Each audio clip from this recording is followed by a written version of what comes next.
afternoon. It's the afternoon of the 7th of April. Lockdown still no football. We're just on the way to the office to get a few bits done.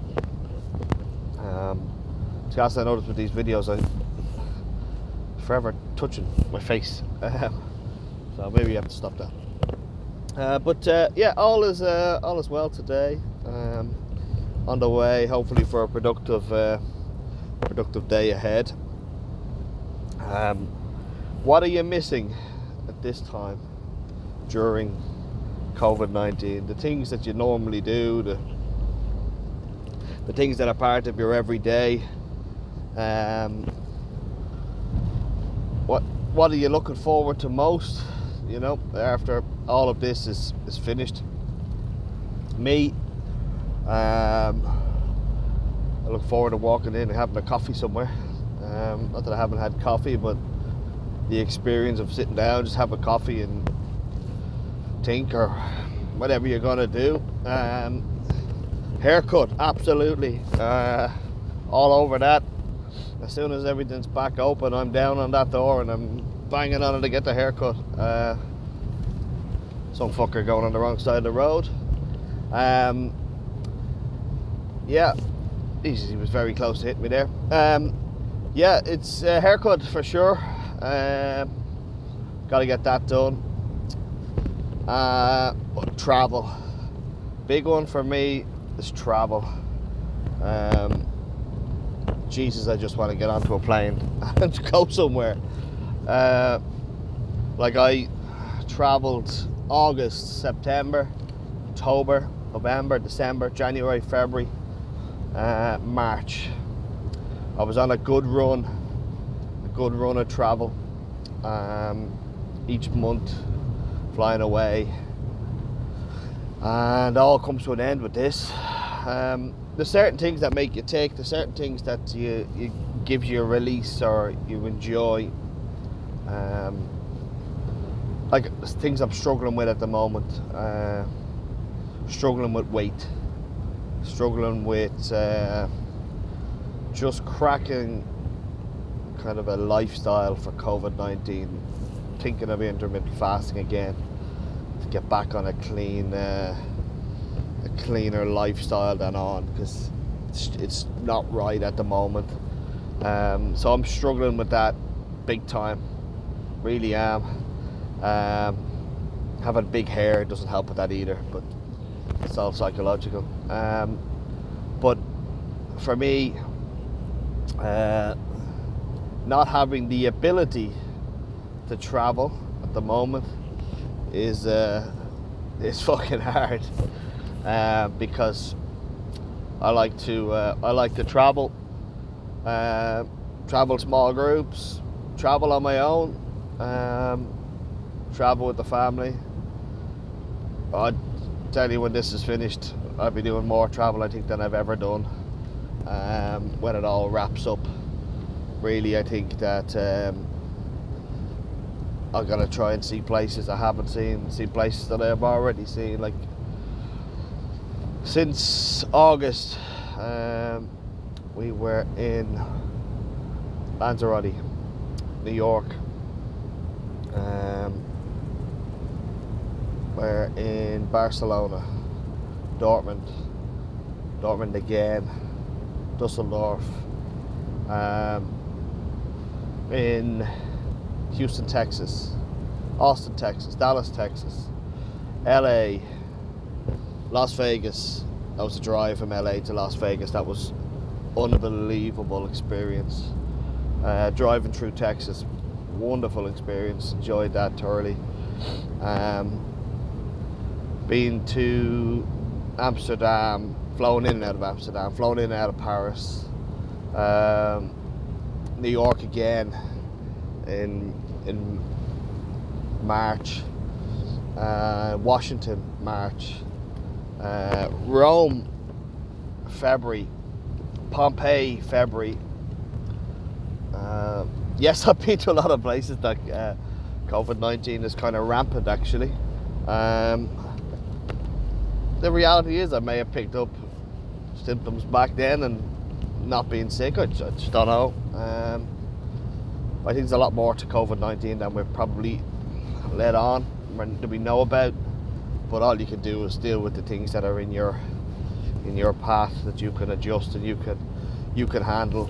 If you can't control it, then there's no point worrying about it. That's the way I'm going to look at it now. But yeah, that's a lot of travel, a lot of places, a lot of great places. Washington I did alone. Really nice city. Really nice city. Enjoyed that most definitely. We'll go back to there. I went to Virginia, just outside of Washington. So for sure, that's on the list. I think as soon as these lips, I'll have flights booked to different places and get back traveling. For me, travel is a release. You get a headspace. You kind of think of your business, you think of your life, you think of where you're at, and allows you to plan ahead. It allows you to think of new things, new ideas, trash out ideas. And because although I live here, would always love the opportunity to live elsewhere as well. This will always be home, but I'd always love the opportunity to live elsewhere. So if that never happens, I'm still going to travel. I've seen a lot of cool places, but I want to see a lot more, really. And the next, over the next 18 months, when this all clears, absolutely, I am going to try and see as much as I can. Just experience different cultures. And so obviously yesterday started, I challenged myself to start 5 books. So between the 5 books, got about 4,000 words done, 4,000 or 5,000 words done across them all. So looking to add to that today and add more to it. And these are not going to be big books. These are just going to be maybe 100 pages. Topic sessions, obviously football based, but feel that I can add some value. So challenge myself now, while I can't travel, while I can't do other things, to do more with the time that I do have. And that's I think a good thing. Some people are probably learning languages, some people doing stuff they thought they would probably painting more or whatever their hobbies are. For me, I want to try to expand what I'm doing.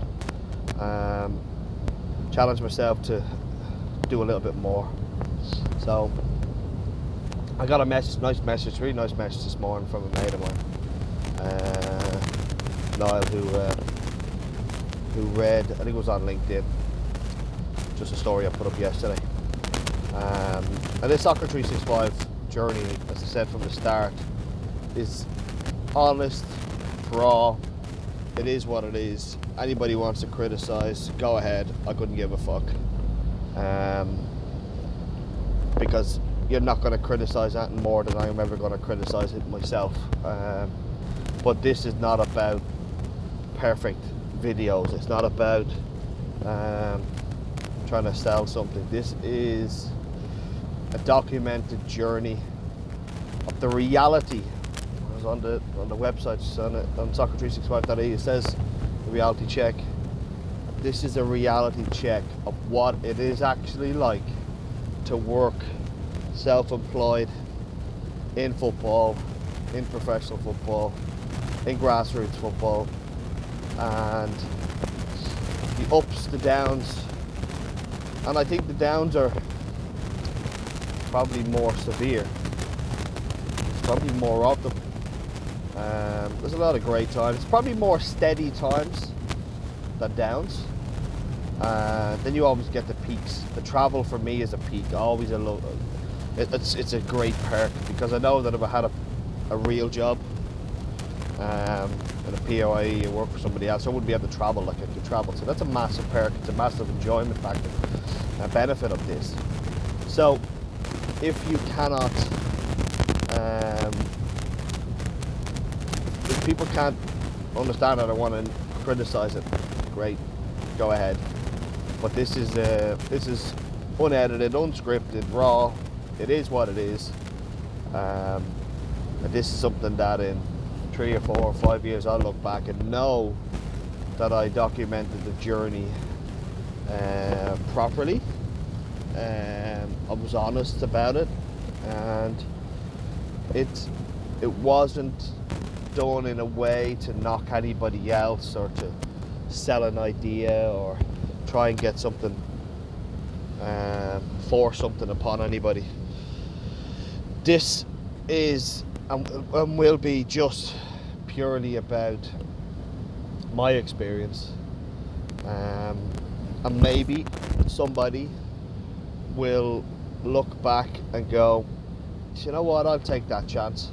I'm gonna go into, could be swimming full time, could be running as a coach full time, could be anything like that they might go after their ambitions or go after their passion for sport or passion for whatever it's going to be. It could be painting, it could be music, whatever it is. I think so many people have got gifts out there, and they more do use their gifts as hobbies than as a lifestyle. And for me, I took the decision 2 years ago now, but it was the end of August 2018 when I left, that I took the decision that this is going to be more than just a sport. It's going to be what I want to do. So let's see how long we do that for. Could be 2 years, 3 years, and then fancy a change. They might come back to it, I just don't know. But it's right now, this is about documenting. This is about just showing the reality that it is ain't easy, but given the choice, I wouldn't do anything else. Good evening. It is just going 6:55. I hope the boss doesn't come out and give out and chase me because I've left early. Everything done, so bail out, and somewhat sunny evening as I'm heading home. So today, success. Got again working on the same plan of each day. Write down the to-do list, and what I'm finding is I'm actually completely staying off social media from a consumer perspective of scrolling and taking in unnecessary content, you know. And so which is good.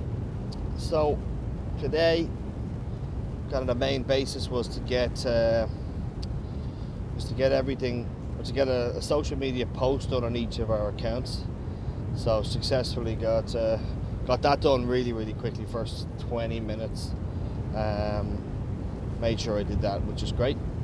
So that was hitting each of the social media accounts that we have across each platform. So Snapchat, which never really used, and only have began the last couple of days.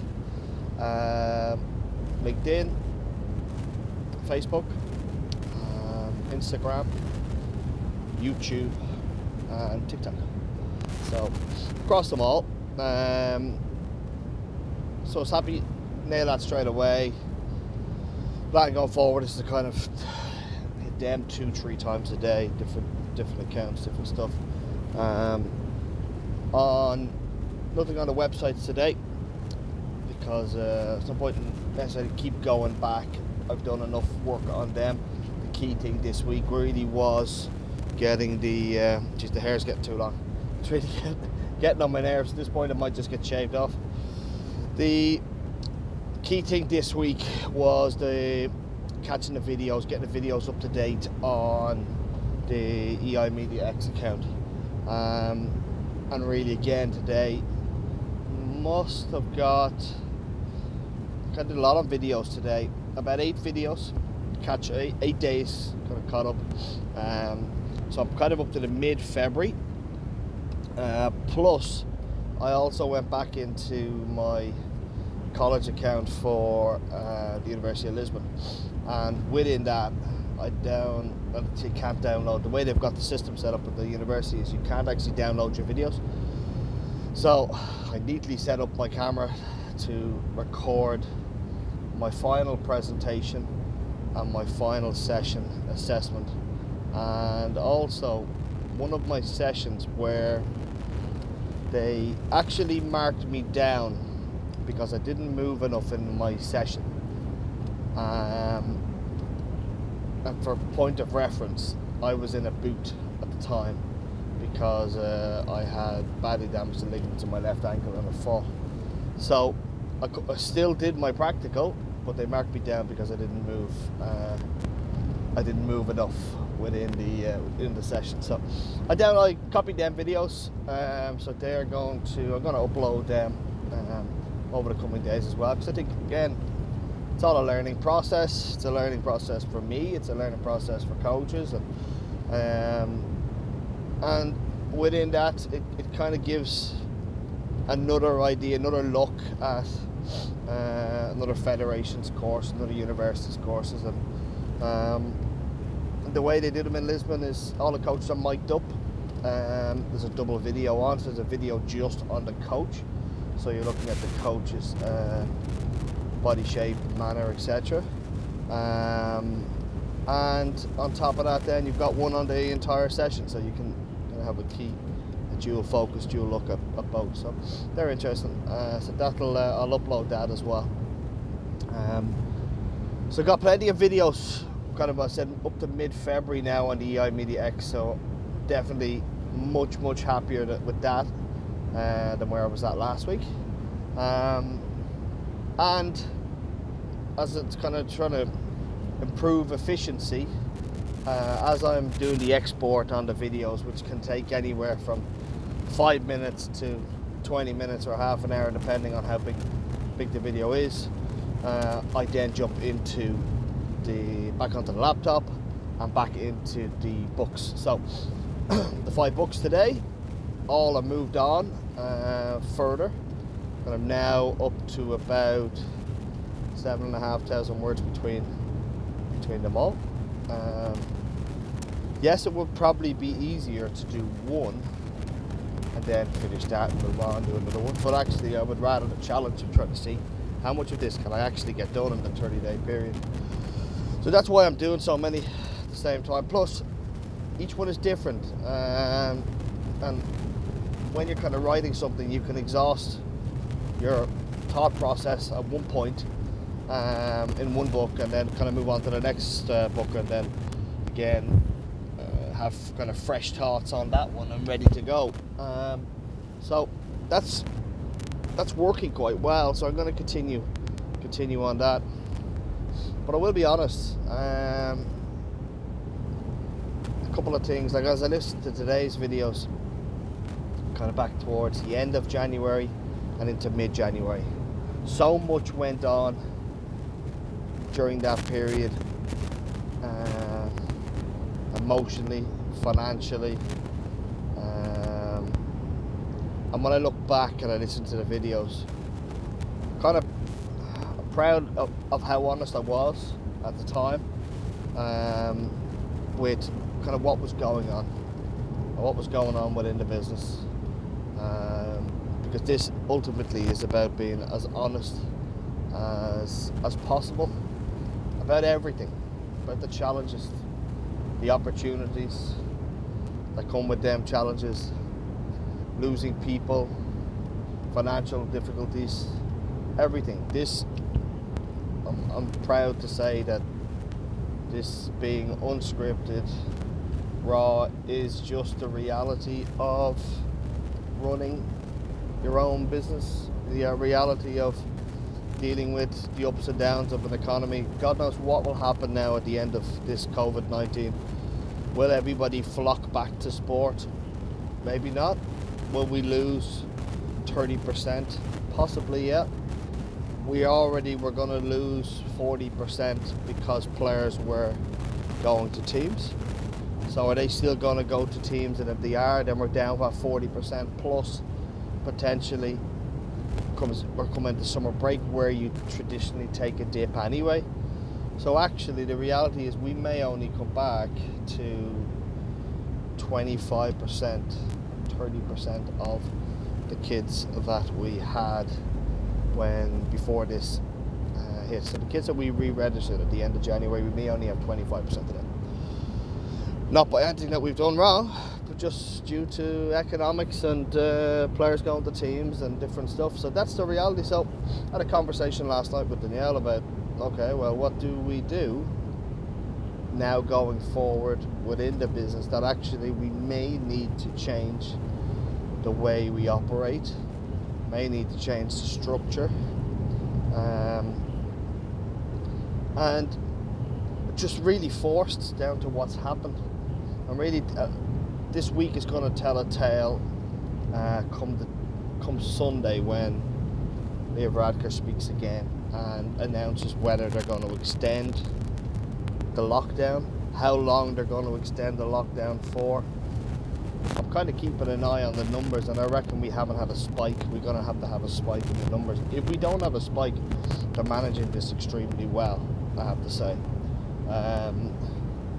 Because in one of my other videos I did slate, I don't like getting into politics, but I did slate some of the politicians during the elections.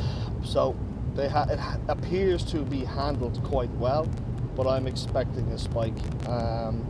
So this coming Sunday, will tell a big tale as to, it's Tuesday now, tell a big tale as to whether we're going to be back open and when. So if they extend it, then we know that we're gone for the rest of the month. We know then we're into May. Then it's how soon after that? Is it a phased reintroduction of kids back into schools? I.e. the exam years go back first and then a later rollout thereafter, possibly.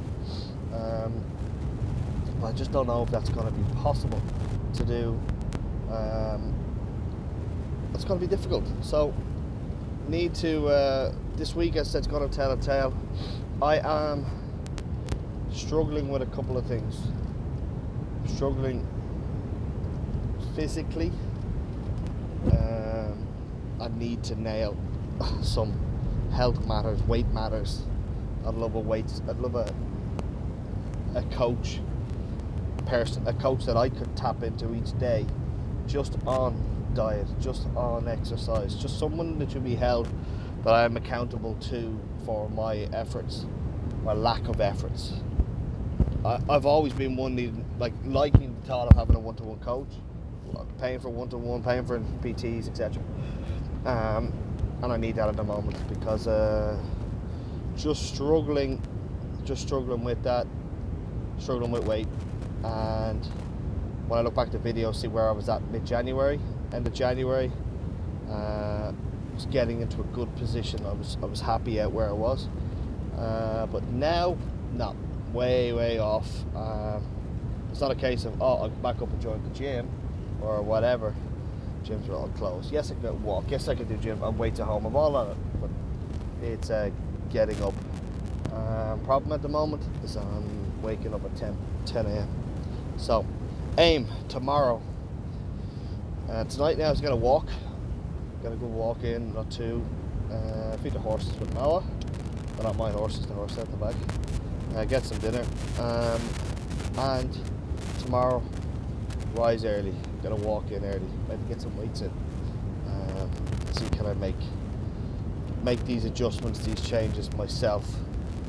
Because this is gonna be a bad rut to get into. And if I get into this rut, it's gonna be hard to get back out of it and motor as soon as COVID-19 is over. So again, thanks very much guys for being part of the journey. If you watch these videos, appreciate it, and all of the feedback that I get. Thank you.